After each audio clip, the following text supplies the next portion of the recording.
Magandang balita naman para sa mga motorista, may rollback na naman sa presyo ng ilang produktong petrolyo.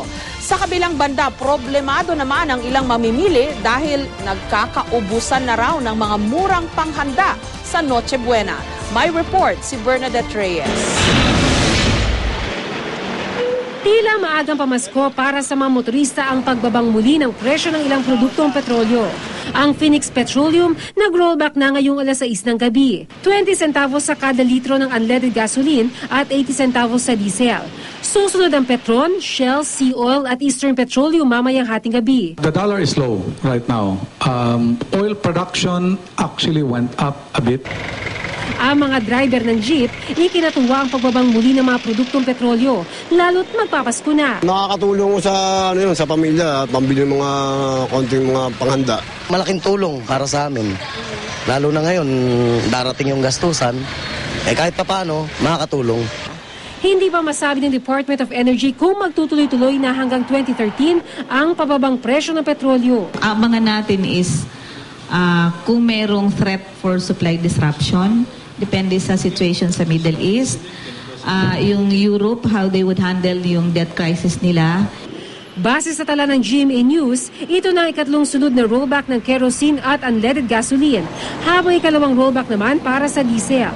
Mula Enero, 22 beses na nag-rollback ang unleaded gasoline, 22 beses din tumaas ang presyo. Sa kabuuan, mas mahal pa rin ng 41 centavos ang unleaded gasoline ngayon kumpara noong simula ng taon. Ang diesel naman mas mura na ng halos 2 piso kumpara noong nakaraang taon matapos ang 18 dagdag singil at 22 rollback. Kung ang presyo ng oil products bumaba, namroblema naman ang ilan sa pamimili ng mga panghanda sa Noche Buena. Ang ilan napapamahal na raw dahil nagkakaubusan ng mga mas murang brand. Yeah, malaki rin yung difference kasi meron din kaming budget na sinusundan. So, pero since naubos na nga yung ibang brands, kailangan kunin na lang yung kung anong available. At least ngayon maaga-aga pa ng konti kaysa yung talagang mas closer, mas mahal na talaga. Ang hamon de bola naglalaro sa 306 hanggang 317 pesos ang kilo. Ang keso de bola, 132 hanggang 340 pesos, depende sa bigat.